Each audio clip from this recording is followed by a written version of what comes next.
खरं तर सुट्टी फक्त नावालाच असल्यासारखी असते, पण बाकीचे घरातील एवढे कामं असतात की सुट्टी असल्याचा काहीच फायदा नसतो. तर हाय, हॅलो, नमस्कार, कसे आहेत सगळे? मी पूनम माझं यूट्यूब चॅनलमध्ये तुमचं खूप खूप स्वागत करत आहे.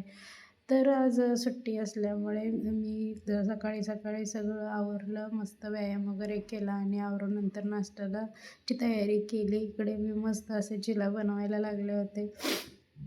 तुम्हाला आवडतो का नक्की सांगा. मी गरा वगैरे टाकून थोडंसं बेसन वगैरे टाकून बाकीचे सगळे जे काही भाज्या वगैरे आहेत ते सर्व टाकते मी. इथं मेथी, गाजर वगैरे सगळं, काकडी वगैरे सगळं घातलं होतं. थोडंफार सकाळ सकाळी पौष्टिक गेलं म्हणजे आपल्याला पण व्यवस्थित आपली तब्येत राहते आणि आपल्याला खायला पण म्हणजे छान वाटतं. तर इकडे मस्त असं सकाळ सकाळचा नाश्ता बनवून घेतला आणि जरा थोडंसं आराम वगैरे करावं म्हटलं तर काय, नंतर घरातील कपडे वगैरे जास्त होते, मग ते सगळं आवरलं आणि झाली दुपार. मग नंतर मिस्टर म्हटले की भेळ वगैरे बनव, गावाकडून येताना मम्मीने चिवडा मस्त बनवून दिलेला. तर मस्त अशी जी पाणीपुरी वगैरे जिथं भेटते ना ते स्टॉल वाली भेळ मस्त अशी बनवली, खूप छान झाली होती. तोपर्यंत का थोडासा आराम केल्यानंतर आणि नंतर तोपर्यंत रात्रीच्या जेवणाची तयारी चालू केली.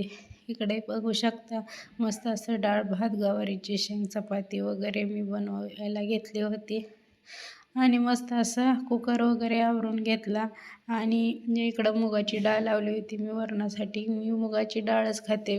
थोडासा पित्ताचा वगैरे त्रास असल्यामुळे तुरीची डाळ वगैरे खात नाही आम्ही. पूर्ण असं मुगाचंच वरण वगैरे करतो. मस्त अशी वरणाला फोडणी देऊन घेतली. इकडे मी टोमॅटो वगैरे तर डाळ शिजवतानाच टाकते. तुम्ही कसे बनवता नक्की कमेंटमध्ये सांगा.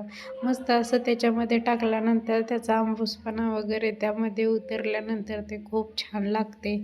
मस्त असा भरपूर लसूण वगैरे घालायचा डाळीला, त्यामुळे डाळ मस्त अशी म्हणजे त्याला खूप छान असं टेक्स्चर पण येतं आणि मस्त टेस्ट पण खूप लागते. आणि मला जास्त घट्ट अशी डाळ आवडत नाही, त्यामुळे आम्ही असं पूर्ण पातळ अशी करतो, कारण की ती मस्त अशी भातामध्ये मिक्स झाल्यानंतर त्याची खूप भारी टेस्ट येते. त्यामुळे जेवढी ते भातामध्ये मुरल तेवढी छान लागते, म्हणून आम्ही मस्त असं पातळ वरण करतो. त्यानंतर मग मस्त अशा इकडे सगळ्या चपात्या वगैरे बनवून घेतल्या आणि किचन वगैरे आवरायचं होतं. मग किचन वगैरे आवरलं. आमच्याकडे पाण्याचा थोडा इश्यू आहे 2-4 दिवस झालं. तर मस्त अशा सगळ्या चपात्या बनवून घेतल्या आणि आम्ही जेवायला लागलो. तर भेटू नेक्स्ट व्हिडिओमध्ये. तोपर्यंत बाय.